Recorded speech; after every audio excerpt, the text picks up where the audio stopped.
Boa noite a todos.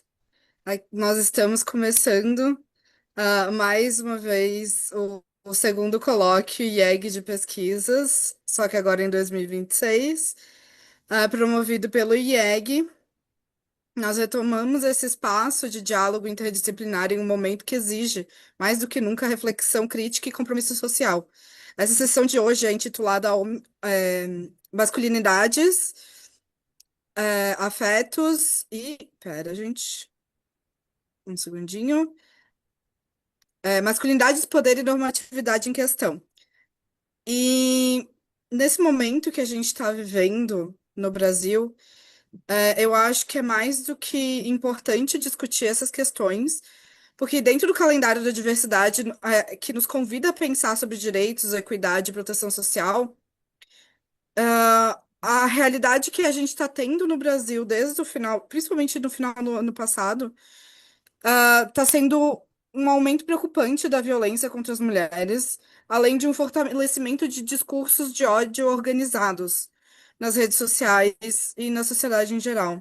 Os movimentos como o Red Pill, eles promovem a misoginia, a supremacia masculina, e eles já não se restringem mais aos espaços digitais. Eles atravessam o cotidiano, impactam as relações e tensionam o debate político. Nesse contexto, ganham força discussões fundamentais no país, como a criminalização da misoginia. Ao reconhecer que o ódio às mulheres sustenta estruturalmente diversas formas de violência, incluindo o feminicídio, é diante desse cenário que a gente propõe essa sessão para pensar as masculinidades não apenas como identidade, mas também como um campo de disputa atravessado por poder, afeto e normatividades que moldam essas relações sociais. Para conduzir, então, para conduzir essa nossa conversa de hoje, a gente vai ter o professor Adriano Beiras, que é docente do Departamento de Psicologia da UFSC e pesquisador com ampla trajetória nos estudos sobre gênero, masculinidades e violências. A sua atuação articula ensino, pesquisa e extensão com destaque para trabalhos voltados ao enfrentamento das violências nas relações afetivas e familiares. Então, agora eu vou passar a fala para o professor.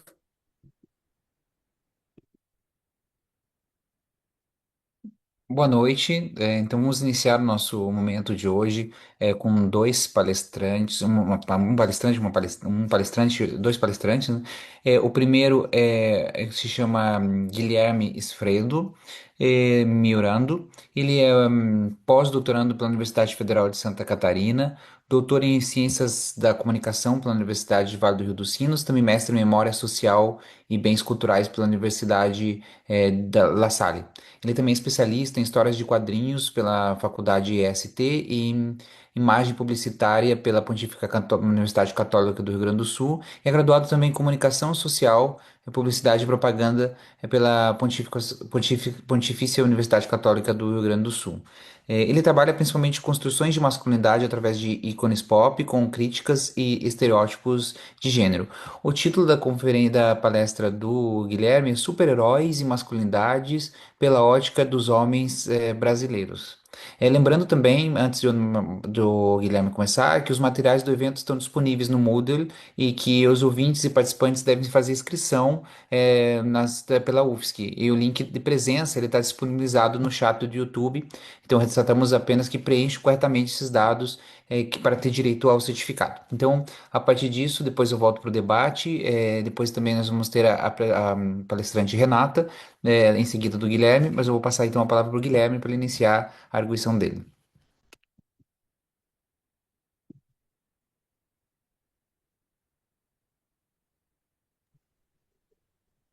Boa noite a todos.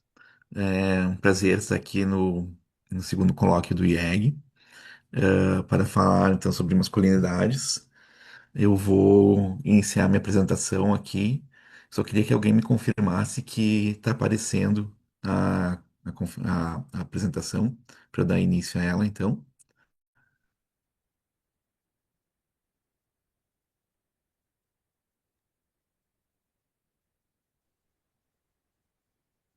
Tá aparecendo. Obrigado, Liv. Bom, então eu vou falar aqui sobre masculinidade e super-heróis, a partir do olhar do homem brasileiro, mas um recorte dessa pesquisa falando mais sobre a hipermasculinidade, né, no caso desses super-heróis, porque a hipermasculinidade é o tipo de masculinidade que aparece mais frequentemente nessas narrativas de super-heróis. Lembrando, né, para quem não tem tanta familiaridade com os estudos das masculinidades, que não existe apenas uma masculinidade, mas várias masculinidades, né? Vários estilos de masculinidades, várias formas de expressar a masculinidade. E a hipermasculinidade, então, aqui, ela entra como uma categoria também para ser estudada, né? Dentro dessas diversas apresentações que vão surgindo, né? E ao longo dos contextos, das culturas, dos tempos, vão surgindo novos estilos de masculinidades, novas formas dos homens poderem expressar, então, essa identidade. Então, começando aqui, tanto os super-heróis quanto a hipermasculinidade, eles têm esse prefixo que denota, então, uma coisa que vai além, uma coisa que é excessiva, né? A hipermasculinidade na literatura acadêmica, ela traz como tratos comportamentos exageradamente masculinos, machistas, homofóbicos, que resultam em violência. Dentro das narrativas de super-heróis, no entanto, essa hipermasculinidade não necessariamente ela está relacionada com esses tipos de comportamentos, né? No caso, os comportamentos machistas, comportamentos homofóbicos, porém, muitos comportamentos violentos, não necessariamente destinados a um grupo específico de pessoas, né?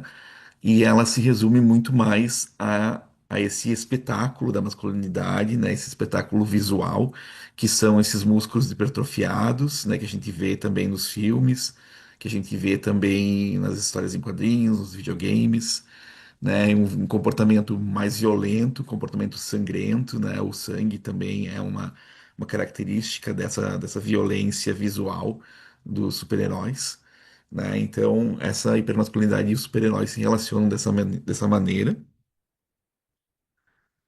E um elemento aqui ficou esquisito a apresentação, mas peço desculpas por isso. Mas um elemento que é em comum entre esses super-heróis hiperviolentos, conforme uma pesquisa que eu fiz com o meu supervisor, né, que é o Adriano, se apresentou há pouco, e com um, um pesquisador argentino, esse elemento comum que existe entre os super-heróis hiperviolentos, que eu trouxe aqui alguns exemplos, é a dor, né? Então são três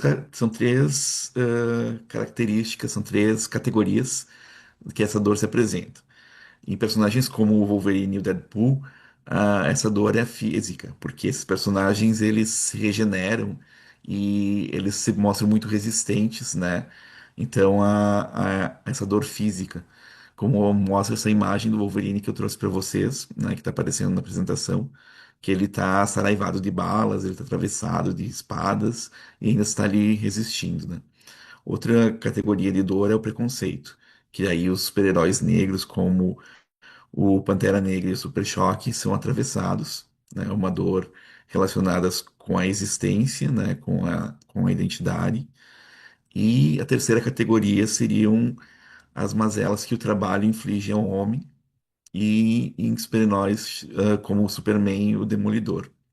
Então, todos esses personagens aqui, eles atravessaram uma pesquisa que foi feita com as primeiras aparições deles, tanto nas histórias em quadrinhos, que é a mídia original deles, como também ah, nas primeiras aparições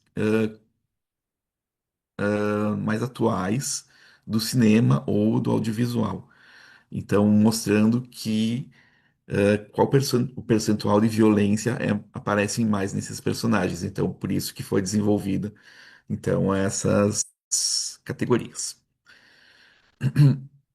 Pensando então, né?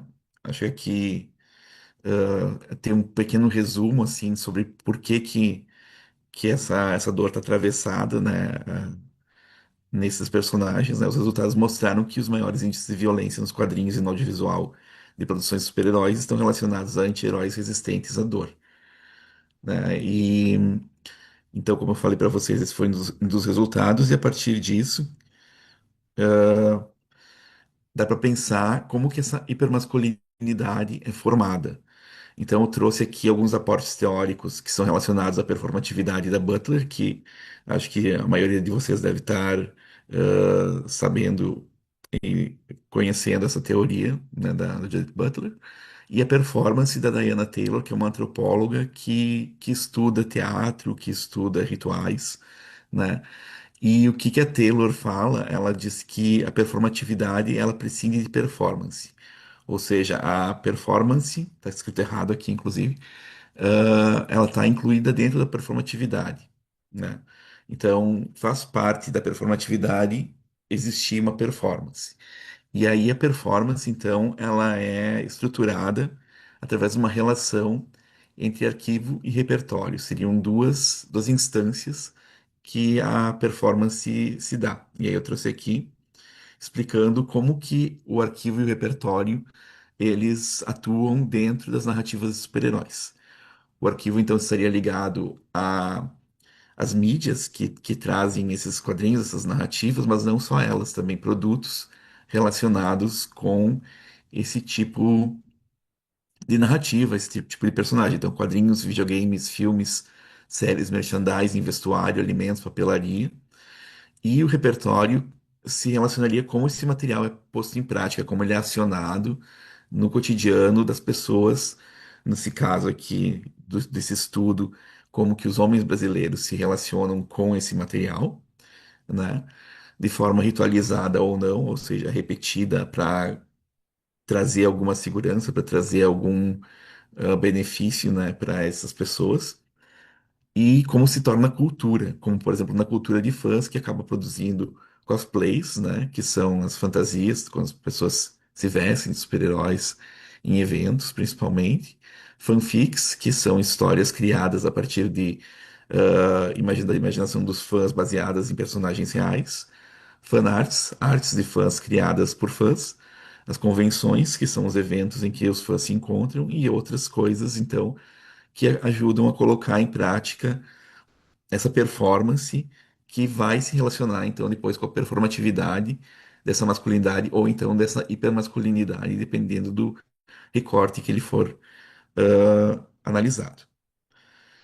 E aí aqui então eu coloco como que o performático vai acabar sendo introjetado para que ele fique, que ele se torne performativo. Lembrando que performático tem a ver com performance, e performativo tem a ver com performatividade, né?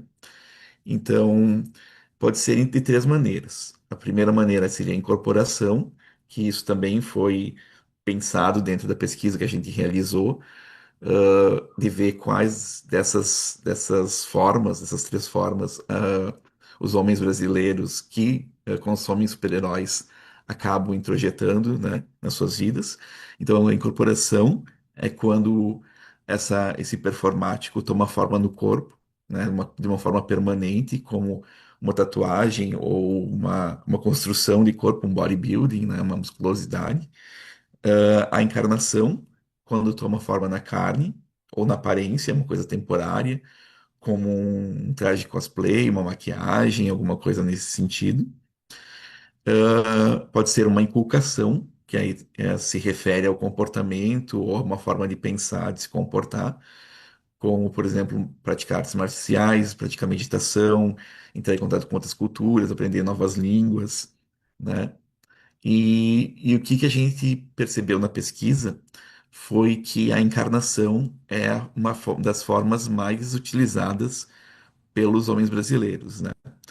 E depois a inculcação e por último a incorporação. A incorporação, mexer no corpo é a última, vamos dizer, a última instância assim que esses homens acabam se utilizando, né? E aí então foram realizadas numa segunda fase dessa pesquisa, porque a primeira fase foi relacionada a um questionário online, que mais de 500 homens responderam a esses questionamentos, né, relacionados com a sua relação com os super-heróis e pelo fato deles serem homens brasileiros. Então, de junho a novembro de 2025, foram feitas 8 entrevistas com 8 cosplayers LGBTQIA+. Por que LGBTQIA+? Porque eles têm uma relação diferente com a masculinidade, né? Eles são mais transgressores, geralmente. Uma das pessoas que eu entrevistei é uma mulher trans, outra pessoa que eu entrevistei é uma drag queen, né? E outros, pelo menos dois desses cosplayers, eles praticam o crossplay, que é uma mistura de crossdresser com cosplay, né? O crossdresser, para quem não sabe, é se vestir conforme o gênero inverso, né? Então, aqui, uma das conclusões que se chegou através dessas entrevistas é que máscaras e fantasias servem como distanciamento e intermediação entre o individual e o socializado, né? Que seriam os estereótipos, né? Os estereótipos de gênero que estão aí, que as pessoas são, de certa forma, normativizadas, obrigadas a seguir eles, mas nem necessariamente, nem sempre, individualmente, elas estão em conformidade com o que é incutido nelas, né? A prática do cosplay, então, permite viver e experimentar outras vidas, né? A partir das narrativas dos personagens que são trazidos nessas narrativas de super-heróis, e também outras formas de fazer o gênero e desfazer esse gênero também. E aí o cosplay, né, essa forma de se vestir como super-heróis em eventos, convenções, e até em festas infantis, muitos deles falam que seu começo como cosplayers foi em festas infantis, como animadores. Ah, falam que o cosplay funciona como cura, como afirmação e também como transgressão sobre a identidade de gênero. Dá para entender, assim, entre esses cosplayers que foram entrevistados, alguns que se encaixam na categoria de cura, de que o cosplay funciona como cura, outros que se encaixam na categoria de que funciona como afirmação e outros como transgressão, né? Então, isso é bem interessante também. E aí, aqui, pensando, então, como que a hipermasculinidade é formada, eu desenvolvi um circuito da hipermasculinidade, que a masculinidade ela começa se formando, mas é um circuito que ele não tem começo nem fim, né? Ela acaba se formando através de uma diferenciação entre o que é feminino, o que pode ser homossexual, o que pode ser infantil. Aí, a partir disso, se forma uma noção do que é masculinidade, que é atravessada pela dominação, que gera agressividade, a violência gera a dor, que que provoca que os homens tenham resistência. Essa resistência causa nos homens um status, né, um peso social, respeito e honra, e isso os diferencia, então, desses 3 itens que eles querem escapar, né? E dentro desse circuito que vai se repetindo, acaba também garantindo sensação de risco, de aventura, de adrenalina, testosterona, tudo isso relacionado com a masculinidade e muito mais com a hipermasculinidade, né? E essa dor, então, está relacionada com aquilo que eu trouxe um pouco antes, né? E como esses heróis hipermasculinos e hiperviolentos, eles estão estritamente relacionados com essa dor. Ah, e aí, a dor nos cosplayers LGBTQIA+, como que ela se dá? Essa dor, quando eles relatam essa dor, não é necessariamente por uma resistência ou por uma forma, como é que eu vou dizer para vocês, como uma forma de se provar mais homem, mas sim, ela se relaciona com a sobrevivência, muito mais com a dor sofrida, com o preconceito, né? E ela atua na masculinidade deles de forma a romper e sensibilizar para o circuito dessa hipermasculinidade. Então, por mais que eles estejam ali performando, uma hipermasculinidade, e essa hipermasculinidade ela não afeta tanto o seu cotidiano, a sua relação, a sua performatividade masculina, quanto se fosse num homem heterossexual. E aí os heróis mais escolhidos, diferente daqueles heróis que eu trouxe para vocês como exemplo, dos mais hipermasculinos, os mais hiperviolentos, que são o Wolverine, o Deadpool, o Pantera Negra, o Super Choque, Superman, o Demolidor, os cosplayers LGBTQIA+, quando vão performar homens, eles performam, então, dentro da arte cosplay, o Capitão América e o Homem-Aranha, que não são hiperviolentos, pelo menos não tão hiperviolentos quanto os citados anteriormente, são heróis mais sensíveis, com outro estilo de masculinidade que é apresentado e que eles se identificam, né, com esses personagens. E aí o que que acontece, então? Existe um curto-circuito dessa hipermasculinidade, porque todos esses itens aqui acabam sendo cancelados, digamos assim, e o que sobra mesmo é a masculinidade e a dor, que é sentida por não se ajustar a esse ideal, né? Não, não trazer talvez esses elementos, né, que esse circuito exige, né, dessas pessoas. E a masculinidade e a dor acabam se equivalendo. Masculinidade é igual a dor, dor é igual a masculinidade.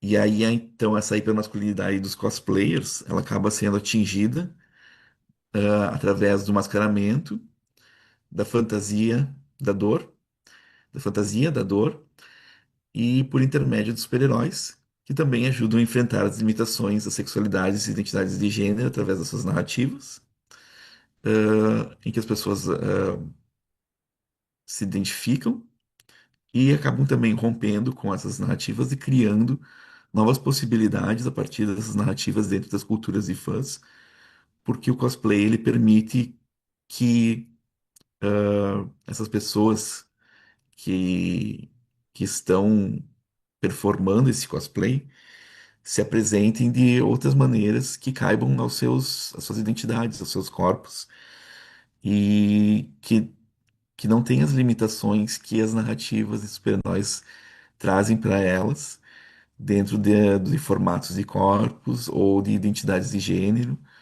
ou de sexualidades, né? Todo mundo, dentro da arte cosplay, da prática cosplay, pode performar da maneira como melhor se identifica e com o personagem que melhor se identifica.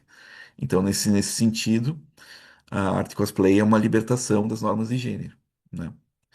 E também uma forma de performar essa hipermasculinidade que é tão glamurosa dentro das produções de super-heróis, sem necessariamente trazer também os malefícios que ela traz, que seriam, por exemplo, machismo, homofobia e outros traços mais arraigados de uma masculinidade que não permite outras existências, né?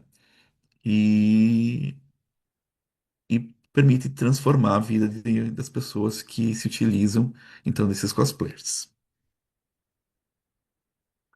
E aí, aqui eu encerro a minha apresentação. Eu agradeço, então, a todos vocês pela audiência, por estarem presentes essa noite. E deixo meu contato aqui, para caso alguém tenha alguma dúvida. E também fico à disposição para os comentários e para as dúvidas no próximo bloco.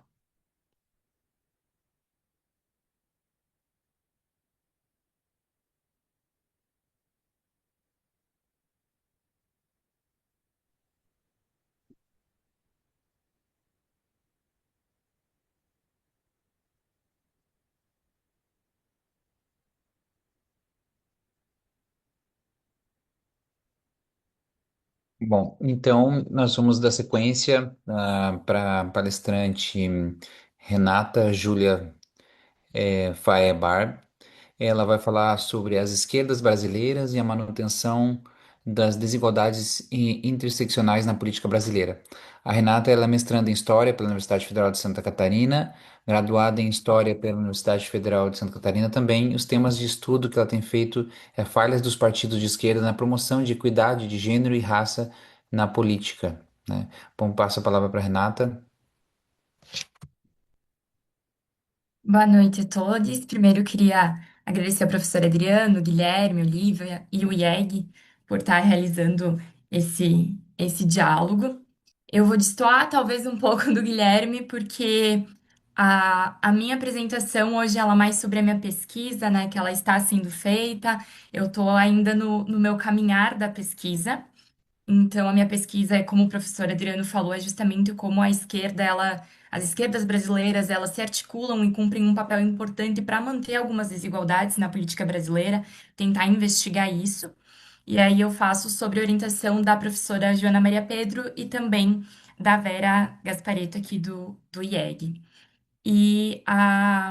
Acho que é importante eu colocar a minha motivação primeiro, né, do porquê que eu resolvi fazer essa investigação. E eu parti primeiro do fato de que quando nós olhamos o cenário político brasileiro, nós percebemos que nós não temos muitas mulheres representando nesses espaços, principalmente conforme vai aumentando os cargos, né, em legislativo, executivo, afins. Então, quanto mais alta a instância, menor é essa participação. E nós já temos alguns trabalhos que trabalham justamente como a direita trabalha com isso, né? Como a direita encara essa promoção da equidade dentro dos espaços políticos. Mas eu cheguei à conclusão que só investigar a direita talvez não fosse o suficiente, porque afinal não é só a direita que faz a política sozinha. E desde 2002 nós tivemos alguns governos ali progressistas, principalmente aqueles com o Partido dos Trabalhadores, e nós não estávamos vendo essa mudança política. Junto a isso, no meu período enquanto universitária na Universidade Federal, eu participei em alguns momentos de debates, conversas do movimento estudantil. Enquanto participante no movimento estudantil, num curso que ele é famoso por ser ao mínimo progressista, era possível perceber que quando as mulheres estavam querendo comentar alguma questão política, econômica, dentro desses próprios movimentos estudantis, que também têm uma tradição de esquerda, não eram levadas tão a sério, né? E davam contraste em relação aos homens do movimento estudantil. E aí começou a dar aquela pulguinha atrás da orelha e querer questionar, poxa, se no movimento estudantil nós estamos assim, por que nas demais instâncias não vai ser assim? E aí essa minha investigação, ela vem me abrindo muitas caixinhas, muitas dúvidas, então hoje eu trago mais reflexões do que propriamente conclusões. Quando eu investigo as esquerdas, meu primeiro passo é entender que as esquerdas no Brasil, elas não vão ser igual das demais esquerdas. Claro, vai ter algumas semelhanças com as esquerdas da América Latina, mas não vão ser iguais às esquerdas que nós pensamos quando lemos Marx, Engels e tudo mais. Porque nós temos que olhar as características históricas de cada contexto, né? Mas como nós utilizamos, eu coloco enquanto na esquerda, a esquerda utiliza categorias que são de Marx, de Engels, que foram produzidas naquele período, eu faço uma investigação também do que é entendido como esquerda naquele período, o que se propõe como esquerda, quais que são as reivindicações. E eu sempre faço isso pensando na chave do gênero. É importante eu ressaltar que quando eu falo em gênero, muitas vezes parece que eu estou falando só de mulheres. E por que isso? Porque a minha pesquisa, ela tem uma grande parte de investigação quantitativa, com estatística de dados do Tribunal Superior Eleitoral, o TSE. E o TSE, ele é bem categórico, assim, bem dicotômico.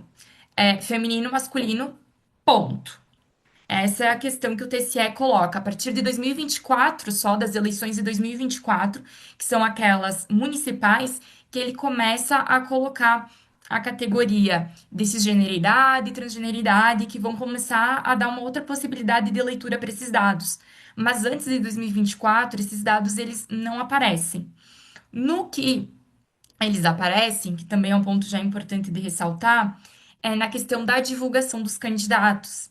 Então, nessa minha investigação quantitativa, diversas vezes eu abri o Divulga Cand, que é lá aquele canal de divulgação oficial do TSE, onde eles colocam a questão do fundo partidário, fundo eleitoral, os repasses, os partidos, tudo mais. E aí tem a listagem e tu abre o perfil desses candidatos. E aí muitas vezes tinha um nome, eu entrava para ver o repasse do fundo eleitoral e do fundo partidário. E aí quando eu chegava, o nome civil era um nome divergente, um nome que seria entendido como masculino. E aí no gênero estava feminino.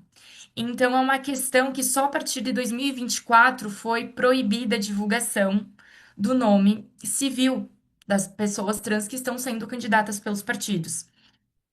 E aí, o engraçado é que antes desse momento eles colocavam que só deveria ser colocado esses nomes quando extremamente necessários para o interesse público.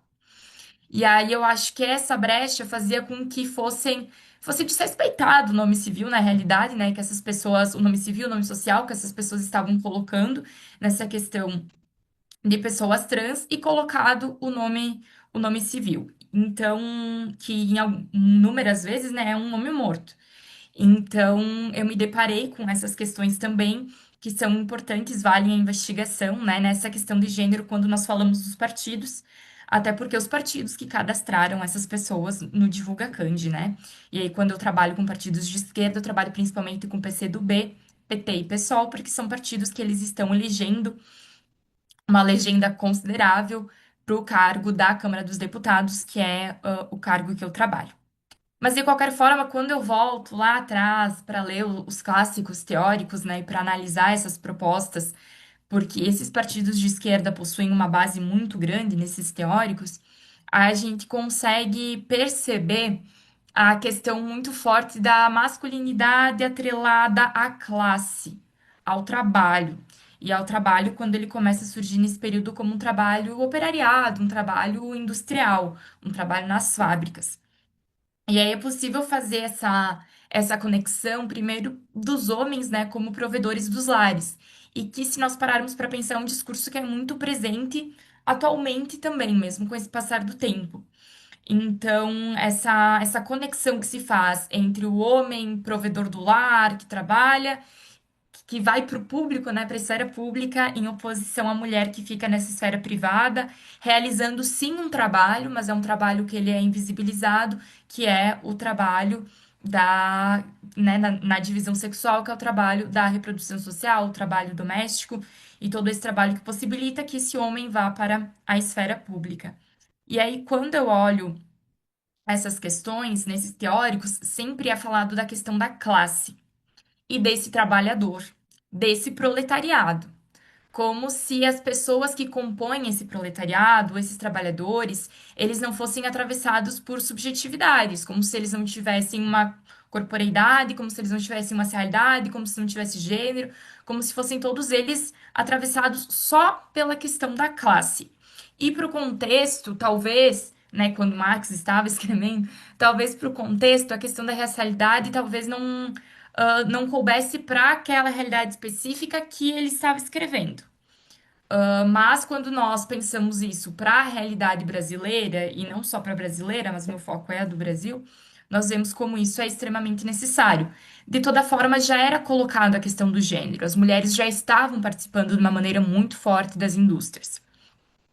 E essa questão do trabalho, né, do trabalho para as mulheres nesse quesito tem um tom muito importante na questão da emancipação, mas também era um trabalho que muitas vezes era colocado como algo que deveria ser feito pela questão de que o salário pago para os homens no trabalho não era mais o suficiente para prover os lares. Porém, quando a gente faz essa análise, a gente vai se deparar com o que o Andy Goldman fala de uma espécie de um antifeminismo proletário, que é esse momento em que os teóricos e a movimentação do proletariado de esquerda começam a culpabilizar as mulheres por estarem aceitando trabalhos com pagamentos inferiores e também em condições insalubres de trabalho, e que por as mulheres aceitarem isso, estava decaindo o salário dos homens. Então é uma culpabilização das mulheres, ao invés de olhar realmente que era uma estrutura do sistema capitalista, né? E quando nós olhamos como isso vem para o Brasil e vem inicialmente com a questão do PCB, né, que no início ele se chamava Partido Comunista do Brasil, nós percebemos que na historiografia clássica da esquerda, nós vemos o nome de homens, apenas homens, homens criando os partidos, homens fazendo as movimentações, como se as mulheres não existissem. E aí, com esse passar, no início do século XX, nós começamos a ver algumas alterações, como isso vai acontecendo e as demandas, inclusive, para que as instituições, as organizações que se dissessem comunistas ao redor do mundo inserissem mulheres em seus partidos e tivessem uma parte dessas organizações dedicadas só para mulheres discutirem o que eles acreditavam ser questões de mulheres. Claro que essa inclusão, digamos assim, das mulheres na pauta não é algo orgânico, é algo que vem da luta e da manifestação das mulheres nas indústrias. Então, nós vemos que tem sempre um movimento das mulheres empurrando, solicitando, se manifestando, protestando para que consigam alcançar esses espaços. E nós vamos ver que no cenário do Brasil vai ter uma certa resistência desses partidos e dessas organizações. Nós vamos ter momentos em que as mulheres elas vão ser importantes, inclusive para o PCB nessa década de 30, 40, a questão do jornal do PCB vai ser feito pela Laura Brandão, que era participante, esposa do Olívio Brandão, que geralmente aparece, mas que ela não era afiliada ao partido. Então, isso é um outro ponto. Muitas vezes as mulheres elas estavam nas bases dos partidos, organizando esses partidos, mas elas não eram necessariamente filiadas, o que não torna menor a importância delas nessa organização e nessa mobilização. E nós vamos verificar isso ao longo do tempo, mas parece que é sempre a questão da classe. É a classe que está sendo. Não que ela junte tudo, mas que a classe é a maior categoria, aquela que deve ser levada mais em consideração. Inclusive, quando, passado o período da ditadura, nós vemos a questão da criação do Partido dos Trabalhadores, sempre se argumenta a questão do Partido dos Trabalhadores como uma junção trabalhista sindical. E se deixa de lado toda a participação que teve do movimento negro unificado, do movimento de mulheres, da questão da moradia. Então, são movimentos que eles vão se juntando para dar força, para dar fôlego para que esses partidos se construam, né? E essa presença de mulheres, quando a gente olha lá atrás nessas esquerdas, como eu coloquei, ela era também pensada na chave de aproximar essas mulheres dessas organizações de esquerda para que elas se distanciassem, para evitar que elas se aproximassem, no caso, das organizações feministas, que eram consideradas como burguesas, assim como a questão das pessoas que eram entendidas como homossexuais, porque nós não tínhamos, né, a nomenclatura do LGBTQIAPN+, também eram entendidos como comportamentos devassos e da burguesia. Então a gente vê esse discurso. E não ironicamente, a gente vê esse discurso voltando quando nós vemos essas inúmeras condenações de uma esquerda que seria identitarista, que está dividindo, que está pensando essa questão das mulheres, da racialidade, dos homossexuais, como se isso estivesse fragmentando a esquerda. Nós vemos muito esses discursos, né? Até o Douglas Barros, ele fez um livro recentemente, que é o identitarismo, que ele pensa nisso também, né? Como que surge essa categoria e como essa categoria ela é mobilizada dentro da própria esquerda também para numa forma de deslegitimizar essas demandas sociais que não levam em consideração apenas a classe. Então, ela é uma discussão que vem sendo construída. E aí, quando nós olhamos esses dados dos partidos que eu trabalho, de esquerda brasileira, nós percebemos que tem sim, né, como nós percebemos enquanto cidadãos, um aumento nos últimos anos na participação de mulheres, na participação de pessoas negras. Nós temos também a questão, de agora termos pessoas, mulheres trans, enquanto deputadas federais também.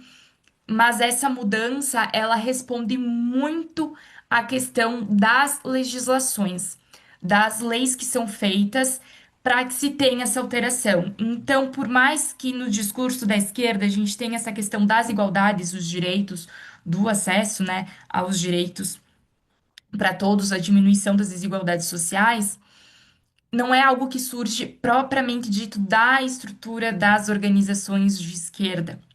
Claro que quando eu coloco essa questão das esquerdas do Brasil, tem um caráter reformista, um caráter conciliatório e não tanto um caráter de combate ao capitalismo. E é justamente nessa negociação, digamos, nesse caráter reformista, que são feitas essas legislações. Então, a partir do momento que a gente tem as legislações de 30% de candidatura para mulheres e também na questão de cotas de pessoas negras, nós vamos ter um aumento da participação. Mas isso não vai ser o suficiente, a gente vai ter um aumento de candidaturas apenas. Com o passar do tempo, ali nos anos 2022, a gente começa a ter aquelas reformas de investimento, de repasse do fundo eleitoral, com um prazo para que esse repasse seja feito, para que essas mulheres consigam usufruir desse fundo eleitoral para fazer suas campanhas. Porque quando era só o repasse do fundo, os partidos esperavam até o último momento para fazer o repasse e não conseguiam fazer a campanha. Então a gente consegue ver uma mudança nisso também. Mas essas mudanças, elas são sempre numa disputa. Uma disputa tanto para que elas sejam aplicadas e efetivas, porque nós conseguimos perceber, por exemplo, em 2024 teve a nova PEC que tira a cassação de chapas que não cumprissem os 30%, com o apoio, inclusive, do Partido dos Trabalhadores. E aí nós conseguimos perceber essas mudanças, e é uma disputa quando nós falamos das mulheres também no campo da política, porque a direita também percebeu que precisa ser feita uma disputa de quais mulheres que vão estar representando. Então, são disputas que vão sendo tecidas e vão sempre naquela questão de qual sujeito é o sujeito político, qual que é a identidade desse sujeito político que cabe a isso. Se nós pegarmos na esquerda como a questão do trabalhador, qual que é a identidade desse trabalhador? Porque quando nós olhamos mesmo nos governos do Partido dos Trabalhadores, as mulheres elas estão presentes, por exemplo, em cargos de secretarias e ministério, apenas na Secretaria da Mulher em maior número. No restante, todas as outras pastas são sempre de homens.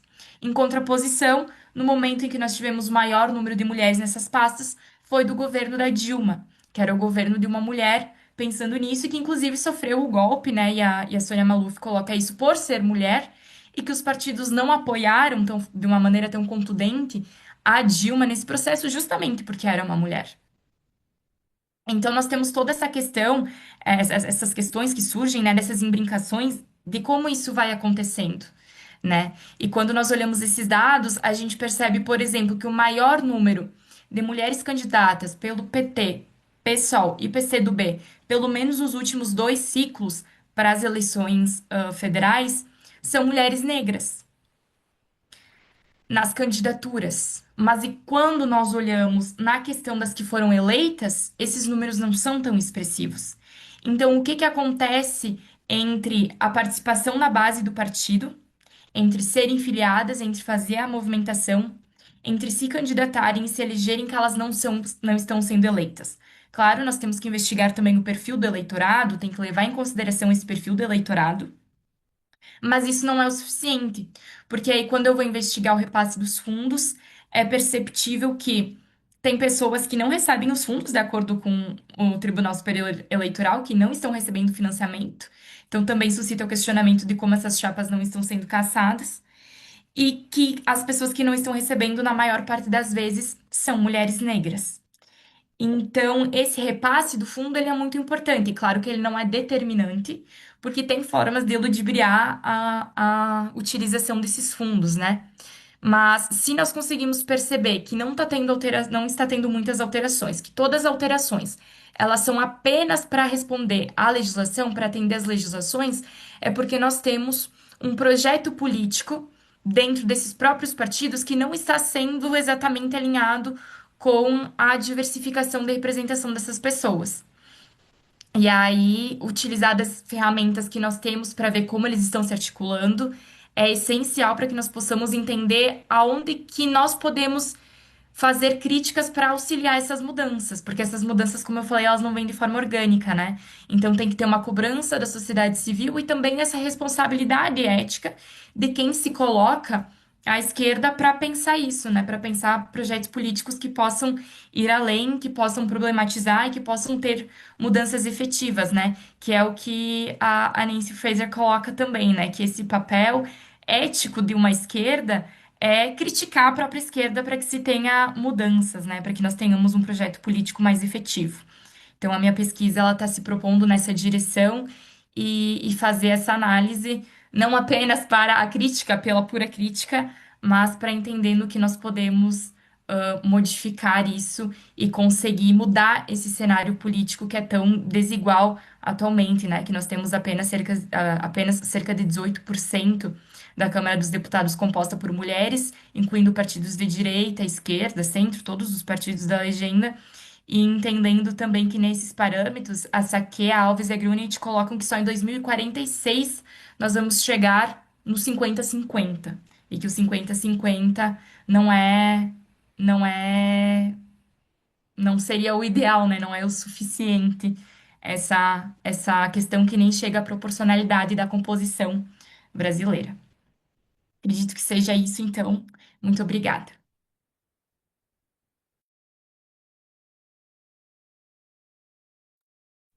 Obrigado, Renata. Muito interessante a tua pesquisa e muito pertinente. Então, já que nós temos duas pesquisas voltadas com o âmbito de análise direta ou direta sobre masculinidades e que envolve desafios para a gente pensar nas transformações desse âmbito de gênero atualmente, né?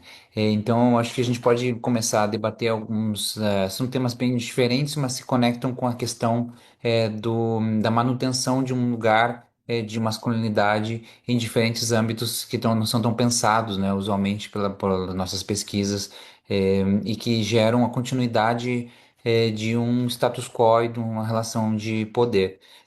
Então, eu queria primeiro, antes de passar para perguntas que possam existir ali no chat, eu queria perguntar para o Guilherme que ele acredita, como que ele acredita que essas questões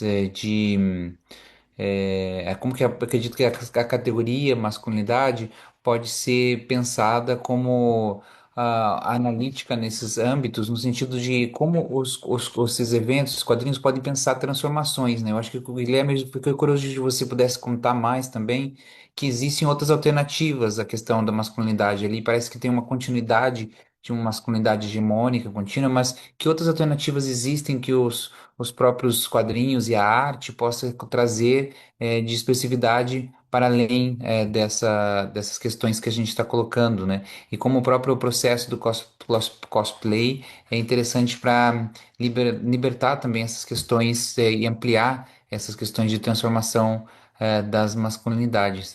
Talvez seja interessante você falar sobre isso.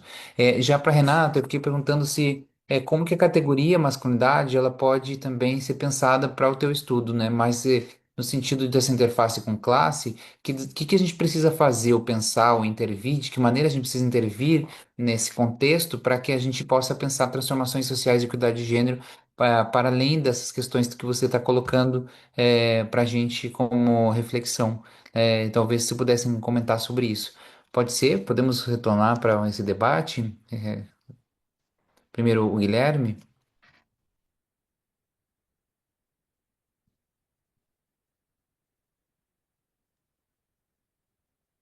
Oi, Adriano. Tava anotando aqui a tua pergunta para não me perder, mas então respondendo ela, tem uma teórica chamada Adriane Reixa, que ela criou um conceito chamado Era Azul dos quadrinhos, que nesse conceito Era Azul dos quadrinhos, e também eu acho que poderia estender aqui para super-heróis, cultura pop também. Ela fala que esse momento que começa a partir da década de 2010, ele começa a dar mais importância para representação e representatividade dentro da cultura pop, dentro dos quadrinhos, da produção de super-heróis. E a gente vê a gente percebe, né, que a partir da ascensão das redes sociais, Twitter, Facebook, Tumblr, que são, inclusive, redes sociais com logos da cor azul, e por isso ela dá nome para essa era de era azul, e que também seria uma era digital, uma era mais incorpórea, uma era em que as pessoas estão mais preocupadas com esse identitarismo, até que a Renata falou aqui na fala dela. Então, as iniciativas das empresas, das companhias que regem, por exemplo, essas propriedades intelectuais de super-heróis, elas são muito voltadas, elas acabaram sendo voltadas por demanda do público, por demanda das redes sociais e dos movimentos sociais que estão saindo das redes sociais, indo para as ruas, né? Como vários exemplos que a gente já teve nos últimos anos. E então, dentro da própria criação de quadrinhos, empresas como Marvel e DC Comics têm buscado uma representatividade de criadoras mulheres, de criadores LGBTQIA+, de pessoas negras, uma maior representatividade dessas vozes. Inclusive, existe uma iniciativa chamada Vozes da Marvel, que dá vozes para essas identidades diferentes, para criarem quadrinhos e personagens que reflitam a realidade dessas identidades que não estão no hegemônico, né? Então, então isso a gente vê também refletido aqui no Brasil, em eventos de quadrinhos. Existe uma busca assim por mais representatividade também de artistas mulheres, de artistas LGBTQIA+. Existem eventos voltados apenas para criadores LGBTQIA+, como por exemplo a PocCon, que vai acontecer em junho, no mês do Orgulho.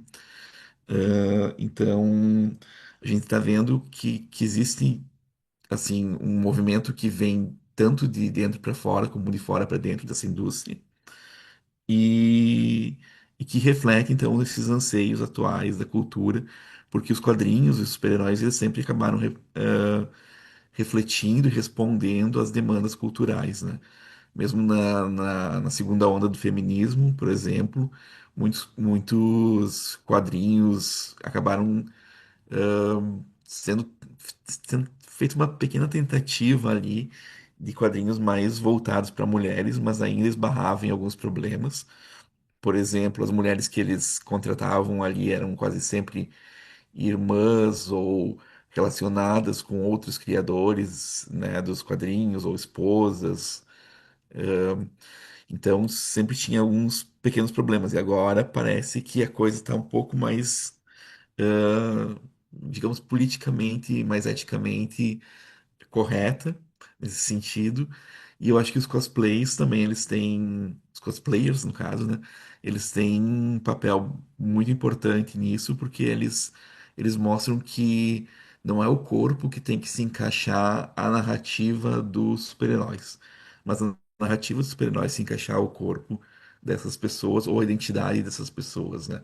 Essa, essa narrativa ela pode ser moldada, ela não é canônica, ela não precisa seguir uma norma que seja estanque e não pode ser moldada. Ela pode ser moldada e essas pessoas que praticam esses cosplays, elas demonstram isso, né? Elas trazem essas possibilidades, elas abrem portas, elas vão trilhando caminhos e possibilidades, mostrando que essa hegemonia ela pode ser quebrada e ela pode ser moldada, né?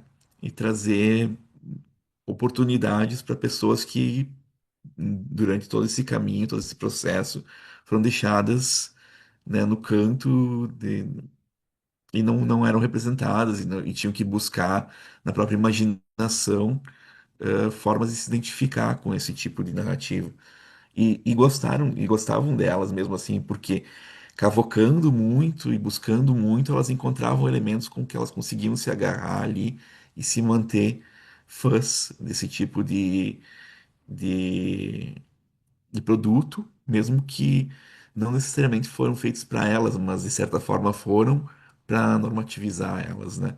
Então, mostrar, escancarar isso e mostrar como isso é acachapante, como isso é hegemônico e normatizador, através do cosplay ou através de outras produções de fãs, também liberta as pessoas para que elas possam curtir isso e que tragam novas representações, tragam novas formas de se relacionar com esses materiais, que sejam mais proveitosas para todos, né?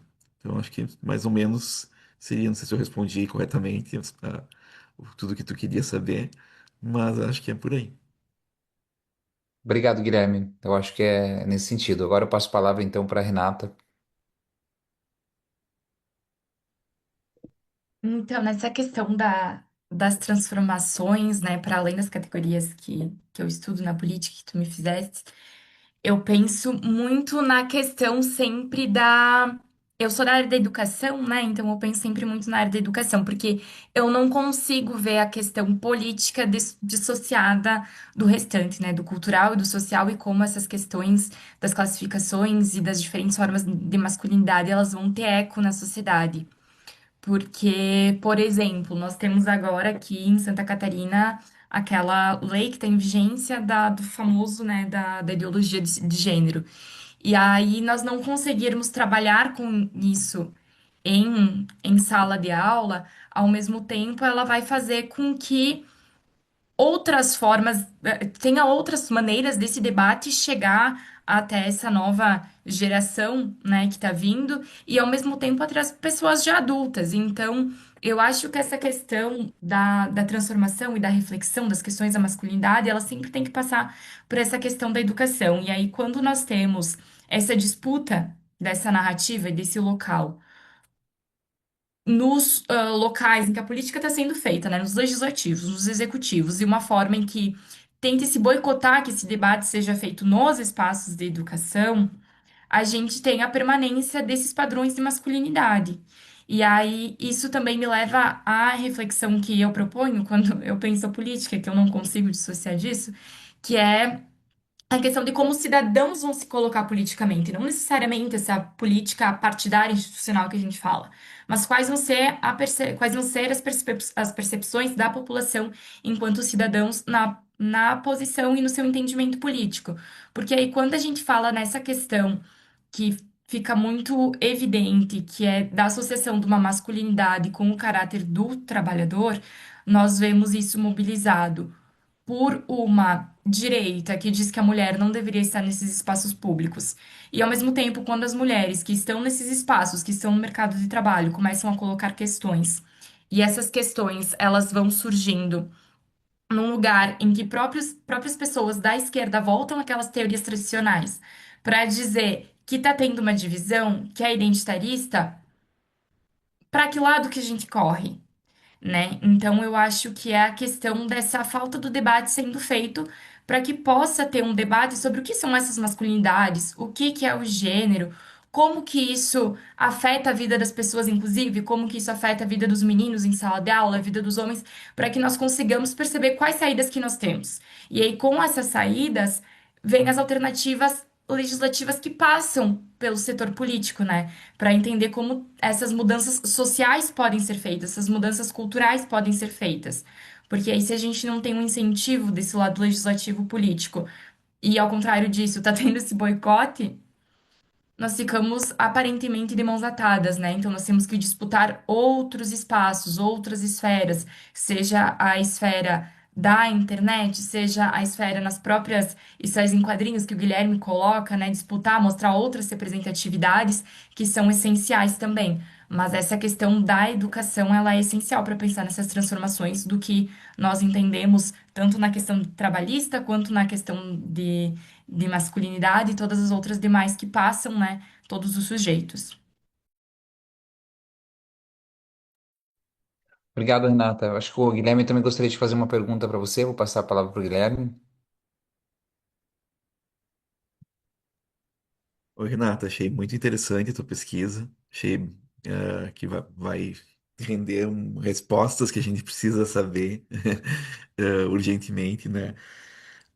E eu queria te perguntar sobre, assim, pensando, né, essa, essa luta de classes, a classe como um elemento principal nas esquerdas, né?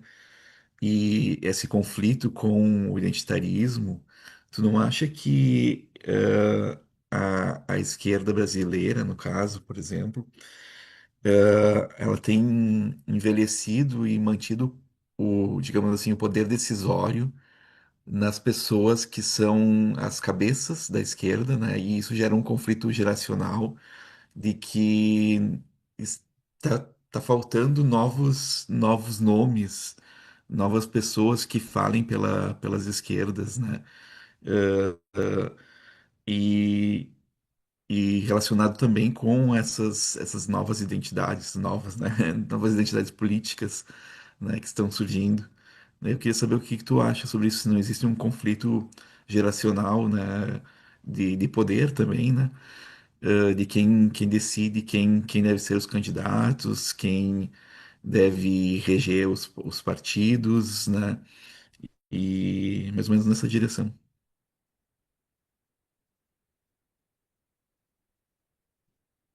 Então, Guilherme, te respondendo, eu acho que sim, que existe esse conflito geracional, né, dentro das próprias esquerdas, mas quando eu comecei a pesquisa, para ser bem sincera, eu peguei, né, o PCdoB, que é mais antigo, década de 60, o PT ali 70, 80 se formando, o pessoal que é mais recente agora do século 21.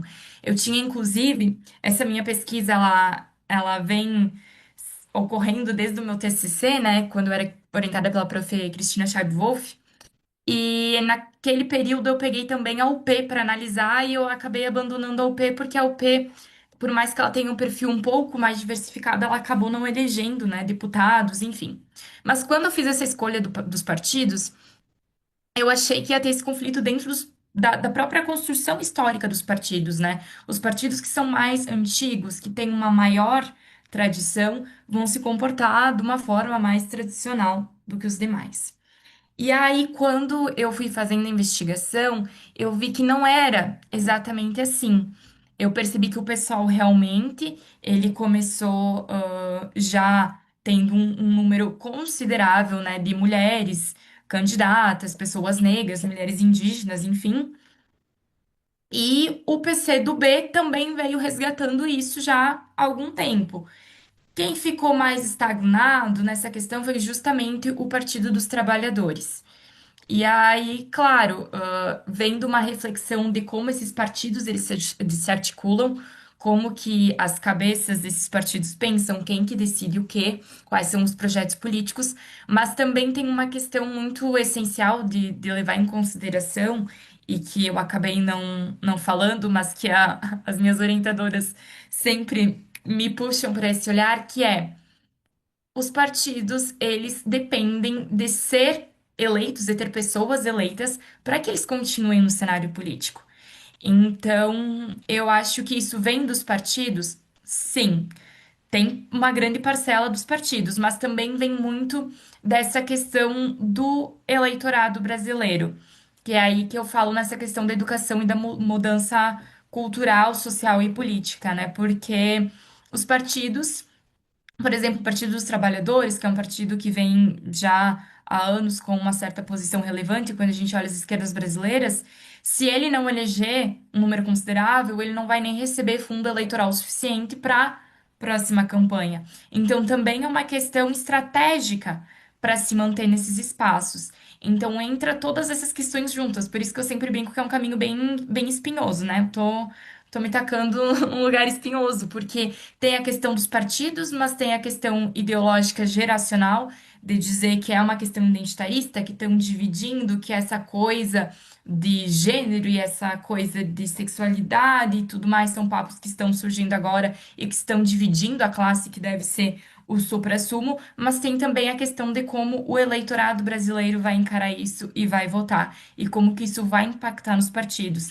Então, infelizmente, quando eu olho para essas esquerdas brasileiras, tento olhar de uma forma consciente de que elas são conciliatórias, porque elas se articulam de uma forma, principalmente, e a gente nós vemos uma semelhança na América Latina, eles vêm se articulando principalmente ali, década de 80, 90, como não mais uma organização necessariamente com uma ideia de combate e enfrentamento direto ao capitalismo e essa mudança política. É mais de salvaguarda da democracia, né? Depois desses ataques das ditaduras que teve em toda a América Latina. Então, vai mudando um pouco o perfil dessa esquerda e vai fazer com que ela não seja tão combativa quanto nós gostaríamos que fosse. Então, isso vai alterando também. E a partir do momento que as pessoas não se veem representadas nesse partido, que não vem uma possibilidade, a gente entra no que nós entramos no que nós estamos, né? Que é a crise dos partidos políticos como uma insuficiência de representação da população e a população ela vai se organizando em movimentos, em organizações civis e políticas, mas não necessariamente em partidos. E isso vai tornando cada vez mais escassa também essa participação de pessoas diversas nos partidos políticos, porque é uma disputa que tu tem que fazer dentro deles para depois tu conseguir disputar a política em si, né? Então são várias instâncias de disputa, né? Uma disputa cotidiana e diária. Acredito que eu tenha respondido. Obrigada pela pergunta. Renata, aproveitando, então vamos passar algumas perguntas do chat e já passo para ti uma pergunta, né? A Vera Gasparetto achou muito boa a sua fala e ela disse que se interessa saber se as políticas de cotas impactam nas dinâmicas de masculinidades dentro dos partidos de esquerda, e nos comportamentos dos chamados esquerdomachos. Tu podia já seguir respondendo essa pergunta também? Posso, mas não sei se eu vou conseguir responder, velho. Porque eu acho, né? E eu tô indo a partir do meu acho, e eu tenho uma referência também para me auxiliar, que depois eu posso passar, que eu não lembro o nome correto agora, que coloca que a entrada dessas mulheres nesses cenários políticos é mais entendida como uma inclusão momentânea, como se as mulheres elas fossem forasteiras desse processo político e elas fossem só algo passageiro. Que os homens que são realmente sujeitos políticos, eles têm que suportar, fazer o diálogo, tudo mais, por um período passageiro, até porque tem essa colocação de que, essa crença de que não vai ser uma carreira longeva da mesma forma como nós vemos vários homens que vão continuando, né? E aí eu acho que, e aí vem a minha parte do eu acho, a partir das minhas leituras, das minhas conclusões, que não diminui essa questão do esquerdo macho no interior desses partidos. Eu acho que a gente vem com várias outras, com empoderamento é uma palavra ruim, né? Mas como se eles se sentissem mais fortalecidos para fazer esse discurso, justamente usando essa questão do identitarismo. E aí, para fazer esse meu raciocínio, eu vou usar um exemplo que eu acho que todo mundo viu nas redes sociais nas últimas semanas da fala que teve num podcast do Galo, né? Que aí ele coloca essa questão do porquê que eu não posso lidar para lutar pela classe e o outro vai lutar pelas disputas dele, porque é assim que o trabalhador fala e tudo mais, como se novamente nós tenhamos um padrão de esquerda que é o trabalhador e esse trabalhador que é só um homem e esse homem que tem que ser hétero e que tudo isso vai se imbricando e que todas as outras pessoas não têm esse local de fala quando a gente está conversando sobre o trabalhador. Então, eu acho que não tá fazendo com que esse discurso dos esquerdos machos ele diminua. Eu acho que em algumas esferas está dando mais fôlego para retomar isso e para sempre que nós tenhamos uma crise grande no neoliberalismo, tem que culpar alguém, né? E eu tenho a sensação que o culpado da vez são todos aqueles que têm as características dos movimentos identitaristas. Obrigado, Renata. Então, eu também queria passar mais uma pergunta do chat, né, também da Vera Gasparetto, para o Guilherme. Muito boa a tua perspectiva, Guilherme. Então, gostaria de ouvir como você percebe na sua pesquisa a formação de masculinidades e se ele pode diferenciar, né, que está pedindo para você diferenciar os termos de senso comum, como masculinidade hegemônica e masculinidade tóxica.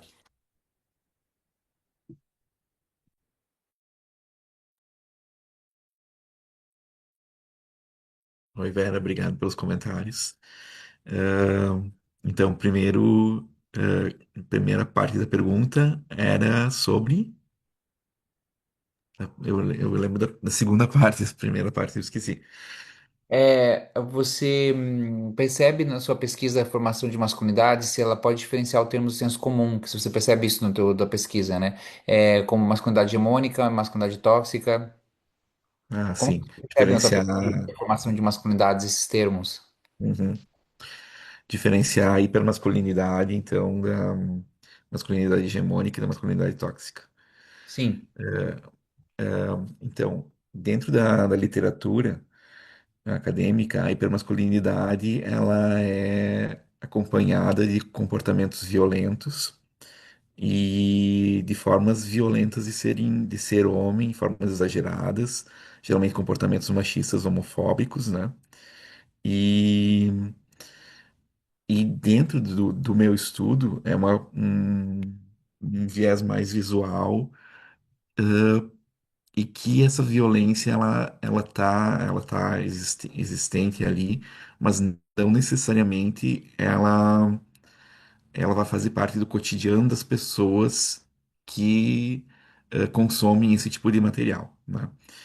Hum, Apesar de algumas vezes servir como catarse para que exatamente esses comportamentos sejam evitados. Mas a diferença entre a hipermasculinidade e a masculinidade hegemônica, por exemplo, é que a hipermasculinidade ela não necessariamente é um ideal buscado como a masculinidade hegemônica, né? A masculinidade hegemônica, segundo a Connell e o Messerschmitt, ela está relacionada com um ideal buscado em determinadas culturas, em determinados tempos, né? Em que, de certa forma, todos os homens estariam orientados, né, a buscar ela. Já a hipermasculinidade, ela não necessariamente está relacionada com a masculinidade hegemônica, porque nem todos os atributos da hipermasculinidade podem estar numa masculinidade hegemônica de determinados contextos, né? Como a masculinidade hegemônica ela varia conforme o contexto e conforme o tempo, conforme, né, a cultura, a localização, enfim, não quer dizer que ela seja uma masculinidade hegemônica, né? E masculinidade tóxica é um termo, né, que o Adriano, inclusive, sublinha, né, que é um termo que a gente não deve usar nem nos estudos, talvez comumente, assim, porque não existe uma masculinidade saudável, né? Também, então, de preferência não usar a masculinidade tóxica, mas também essa hipermasculinidade, ela não necessariamente seria, talvez pudesse dizer que ela seria tóxica, porque eu não sei se ela influencia os comportamentos de forma no caso, a masculinidade dos super-heróis, né? Não a hipermasculinidade da literatura. Essa da literatura, sim, eu acho que poderia ser chamada comumente como masculinidade tóxica. Mas eu acredito que a dos super-heróis não possa ser exatamente ser dita como uma masculinidade tóxica, porque ela traz alguns atributos ah, que, como é que eu vou dizer assim, eles são benéficos para a sociedade, talvez, como por exemplo, ah, essa ajuda no trabalho, ajuda os benefícios que os super-heróis trazem, né?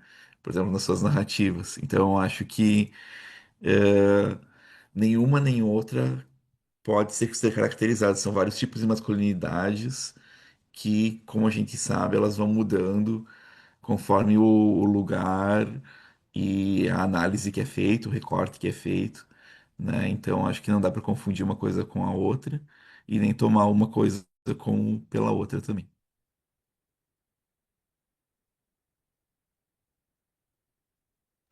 Bom, talvez o Guilherme já coloque uma questão de a gente pensar essa questão do termo masculinidade tóxica, que é um termo mais midiático. Então a gente está falando de arte, está falando de questões, é um termo que fez sentido para um público em geral, mas quando a gente está falando de estudos acadêmicos, é importante a gente problematizar a masculinidade como uma categoria de análise social e pensar ela a partir dos estudos específicos acadêmicos, como a ideia da masculinidade hegemônica, dentro de um processo de hierarquias, de visões de poder.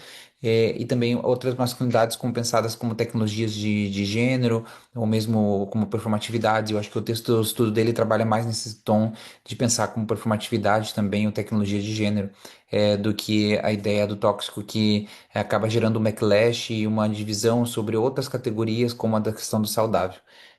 Mas dito isso, assim, finalizando, acho que é um debate interessante de pensar, já que eu tenho uma área de masculinidades hoje, né, refletir sobre essas diferenciações dos termos, e o nosso objetivo aqui é pensar ela como uma categoria de análise social ampla que envolve relações de poder que permeou as duas apresentações, pensar essas relações de poder tanto no primeiro trabalho quanto no segundo, para ir, né, mais além de características que são postas num determinado comportamento, que podem ser ditas como saudáveis ou não, porque quem dita o que é saudável, né?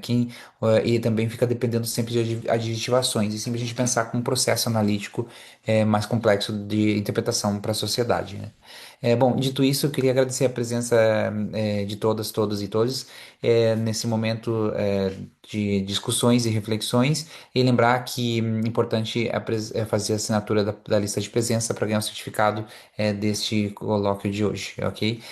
Então eu passo a palavra para nossa colega monitor.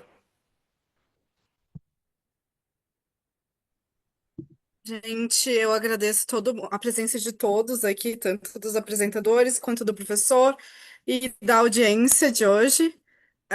Foi muito frutífera a nossa discussão de hoje.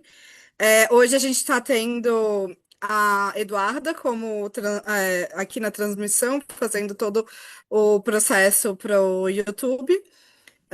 Eu queria agradecer também ao IEG, né, que sempre permite que a gente faça esse tipo de discussão, que traga trabalhos para o público, né? A divulgação científica é uma parte, eu vejo como essencial de estarmos na academia, e divulgar isso é mais do que essencial, eu acho que é uma obrigação nossa enquanto pesquisadores.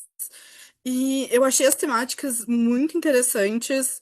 Eu consegui relacionar até com questões da minha própria pesquisa, o que eu achei incrível. Eu espero continuar lendo um pouco mais dos trabalhos de vocês no futuro. Eu queria também dizer para todo mundo que no dia 25 de maio a gente vai ter a 10ª sessão, que o título é Gêneros em Experiências Juvenis, e é com de emocionais e institucionais que atravessam jovens em seus relacionamentos e vivências, né? E com isso, eu agradeço muito a presença da nossa transmissão. Muito obrigado, gente.